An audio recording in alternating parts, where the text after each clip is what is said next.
संत गुरु रविदास जी की प्रतिमा को खंडित किया, उनको अपमानित किया, उनको तोड़ा।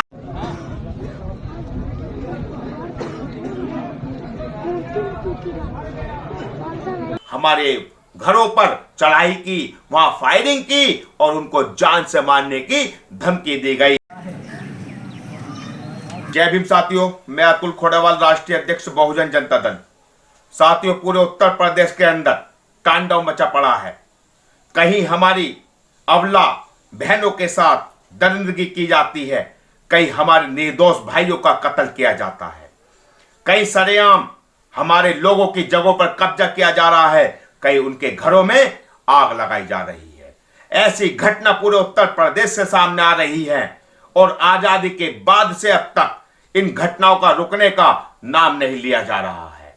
दिन प्रतिदिन ये घटना बड़ी तेजी के साथ घटती जा रही है और ऐसी घटना सुनकर हम जैसे लोग, हमारे समाज के लोग सहम जाते हैं, सोचने पे विवश हो जाते हैं कि करें तो क्या करें। ऐसी एक घटना उत्तर प्रदेश के जिला कानपुर से सामने आई है। हमारे लोग बौद्ध कथा का आयोजन करा रहे थे और तथागत भगवान गौतम बुद्ध जी का जो संदेश है, समता, समानता, भाईचारा, करुणा, मैत्री पर चलने का संकल्प ले रहे थे। उनकी प्रतिज्ञाओं को अपने जीवन में उतारने का संकल्प ले रहे थे और बौद्धमय भारत बनाने का काम कर रहे थे और बहुत शांति प्रिय तरीके से वहां पर बौद्ध कथा का आयोजन चल रहा था। जो आयोजन 15 दिसंबर से चालू था, लेकिन कुछ असामाजिक तत्व, जिनको जातिवादी गुंडे, जातिवादी आतंकी कह दिया जाए तो कोई हर्ज नहीं होगा, ये जातिवादी आतंकियों को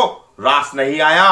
उन्होंने हमारे लोगों पर सोमवार के दिन रात के समय में हथियारों के बल पर हमला किया।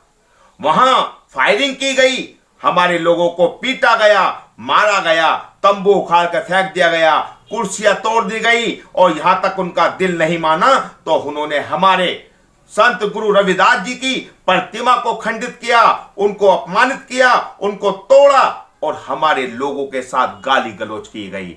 और ये सभी मन नहीं भरा, उन्होंने हमारे घरों पर चढ़ाई की, वहां फायरिंग की और उनको जान से मारने की धमकी दी गई और कहा गया जो तुमने तथागत भगवान गौतम बुद्ध जी कि दोबारे प्रार्थना का आयोजन कराया, आपने बौद्ध कथा का आयोजन कराया या आपने परम पूज्य बाबा साहब का नाम लिया तो हम आपको मौत के घाट उतार देंगे। ऐसा उनका खुला ऐलान था, खुला ऐलानी कत्ल की उन्होंने धमकी दी है और वहां धड़ल्ले के साथ फायरिंग की गई है। एक नहीं, हजारों गोलियां वहां चलाई गई हैं और ये चलाने वाले एक बीजेपी सांसद के पीआरओ बताए जा रहे हैं, जिनका सरनेम तिवारी है। उस तिवारी पीआरओ ने वहां पर फायरिंग की, हमारी बहन बेटों के साथ हमारे लोगों को जानवर की तरह पीटा गया, निहत्थे पीटा गया।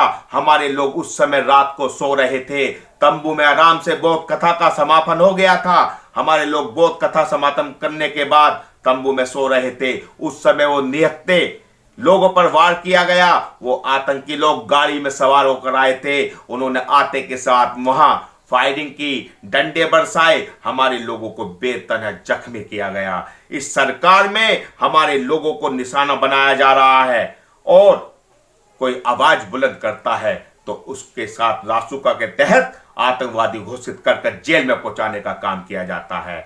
ऐसा इस देश के अंदर हो रहा है। लोकतंत्र की हत्या कर दी गई है। लोकतंत्र को बचाने वाले लोग पैदा होने चाहिए। लोकतंत्र खत्म हो गया तो भारत का संविधान खत्म हो जाएगा। चुनाव आएंगे, चुनाव जाएंगे, सरकार बनेगी, सरकार जाएगी, इससे कोई फर्क नहीं पड़ता है, लेकिन लोकतंत्र जिंदा रहना चाहिए। आज लोकतंत्र खतरे में है। जहां शांति प्रिय तरीके से बौद्ध कथा का आयोजन किया जा रहा था, उन आयोजकों पर हमला किया जाता है और जो शांति का संदेश देने वाले भगवान गौतम बुद्ध की कथाएं आज देश में नहीं हो पाएंगी, तो आप समझ लीजिए जो शांति का संदेश देने वाले भगवान गौतम बुद्ध जी का आयोजन नहीं हो सकता, तो यहाँ जंगल राज कायम हो चुका है। यहाँ कोई कार्रवाई नहीं होती है, यहाँ कार्रवाई के नाम पर 0/0 है।